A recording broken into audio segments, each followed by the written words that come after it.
Jinga.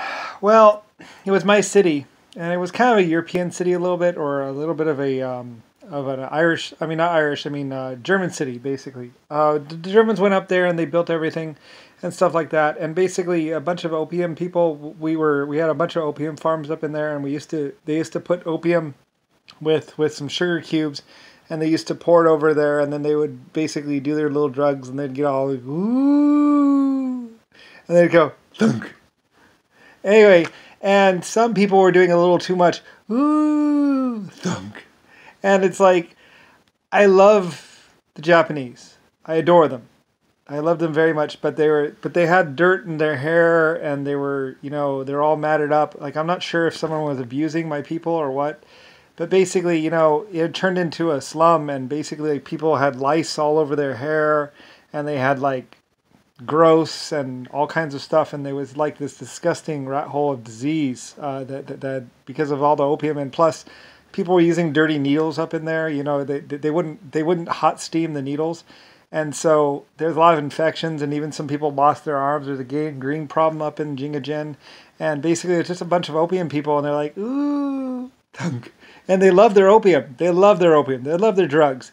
And like, I didn't really want to, because I mean, they're really hard workers, and they'd been working for me for their whole lives. Some of them were like 40 years old and stuff, and they just got their little opium. They got their food, and they got their opium, and then they would work and do their little art and stuff like that. So, I mean, I really loved them, and it's like, they really hadn't done anything wrong. They just liked a little bit too much.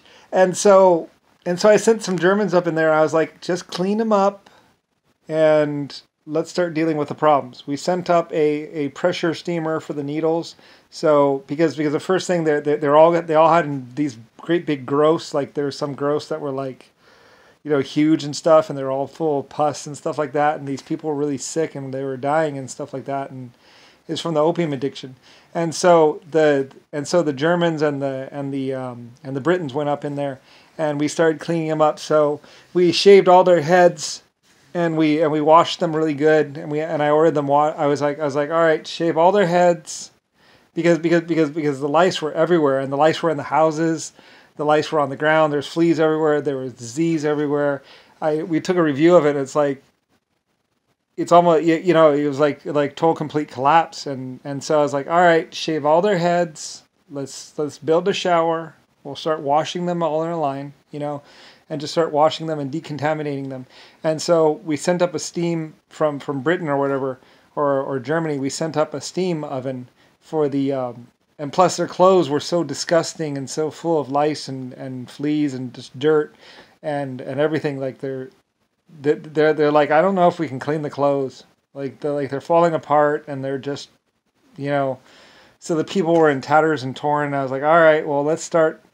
We'll just start and see how far we get with these people.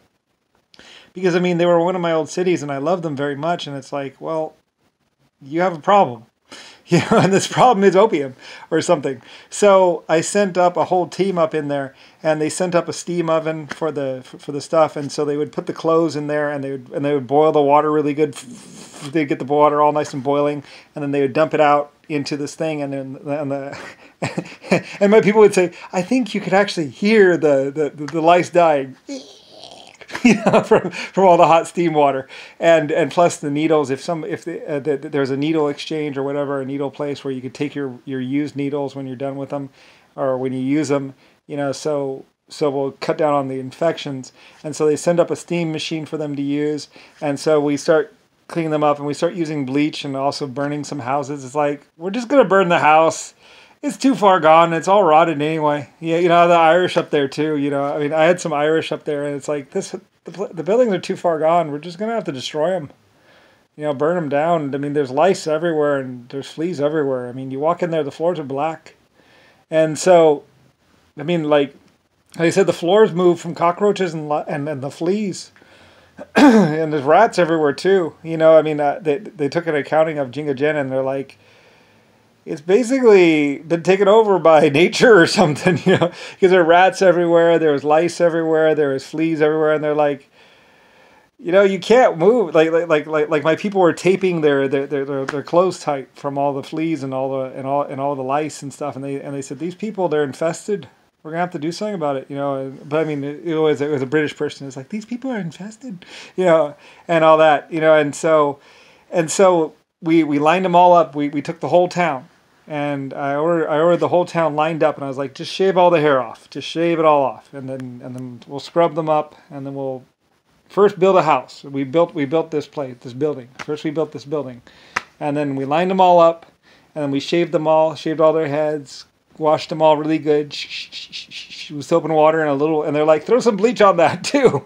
So they put some bleach in the water, and the people said, that burns or whatever. But I mean, they had you know, it was like, close your eyes, you know, and they had done some with bleach water basically, because they had scabies and all kinds of stuff too. It's like they have stuff living inside their skin as well, and so it was a really bad situation up there in Jinga.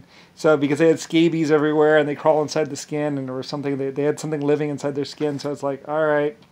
So they shaved all their heads and they ran them through the line, and we built a building for them first, and then we cleaned them up, and then we had them dip in bleach water, and the people all went through it, basically the whole town, and then we moved them to the new building, and then they went out with flamethrowers and they flamed. And just, they're like, you know, we tried putting hot steam water on it. It wouldn't do any good. The rats went and like ran off.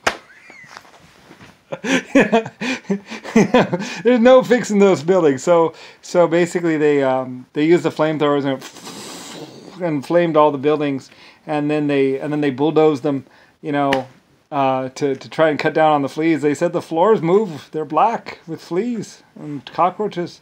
So they just, you know, the whole place was like a rat and cockroach infested zone. So they just went from building to building, flaming it all. And then they rebuilt new buildings. And then they moved them into the new buildings.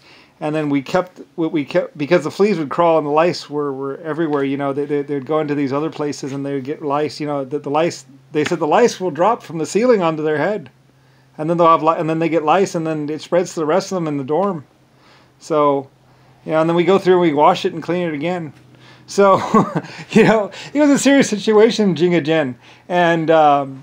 And so we cleaned everything up, and you know, we did them all one by one, you know, and cleaned them all up. And then later on, a lot of them were also suffering from scurvy. Their teeth were falling out and stuff like that from different things. And we even moved, I think, some of them up to high mountains, because the high mountains cuts down on germs too, and moved them back afterwards, because, like, you know. Anyway, they pulled out the teeth that they could, you know, to kind of, you know, I had dentists up there, I had doctors, I basically like went, you know, like stamp, you know, and I had dental people up in there, I had doctors looking at all the people, you know. It was a serious situation. The Germans were up in there, the British were up in there, they were looking around, you know, cleaning everything up, and I had work crews just going through the whole place, you know. And this is a couple hundred years ago, or some distant time ago. Yeah, I paid them to go up in there and deal with all the people and get them all cleaned up. Like, you could have your what's it called, your jinga in a minute. You know, first we wash you, and then they were like, oh, okay. You know, so they would so they were all getting washed up, and then we filtered them all. You know, some 50,000 people or 200,000 people were going through the cleaning. We set up a factory basically. You put your clothes over here. You get your head shaven there, and then you go in there and you shower, and then you go over there and you get your new clothes, and then you go out and you get little sandals. And we made some little shoes, because the fleas would crawl up the legs and stuff like that. So it's like, and we're flaming the ground like every day. My people were saying, we're flaming the ground every day, you know. We figure eventually maybe the fleas will stop. They just keep hatching and coming out of the ground. So yeah, it was like, it was really bad. There's cockroaches. They said there's cockroaches in the trees. Like, if you walk underneath a tree, a cockroach might fall on you. There are that many cockroaches. So yeah, so it's a serious situation. Like like when people would say, if you kick a drain pipe, about 5,000 of them will come out. You know, because you know, the drain pipes had trash and stuff. So they'd go around and they'd kick the drain pipe, and like 5,000 little cockroaches would just. They said it was like a little black line, just like. Cockroaches just like going out, like if you disturb them, they would just all run, you know, and they go out of the drain pipes.